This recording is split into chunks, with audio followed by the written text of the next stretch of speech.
হত্যাকাণ্ডের সঙ্গে যারা জড়িত সে যেই হোক অবশ্যই তাদের বিচার করা হবে এবং যারা জড়িত তদন্ত করেই তা বের করা হবে।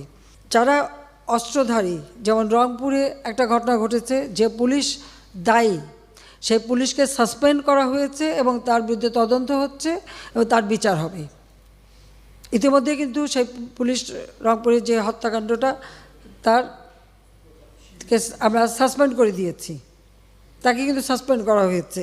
অ্যারেস্ট যারা করা হয়েছে তাদের মধ্য থেকে যারা ছাত্র ছিল, পরীক্ষার্থী, তাদের সবাইকে কিন্তু জামিন দিয়ে ছেড়ে দেওয়া হয়েছে।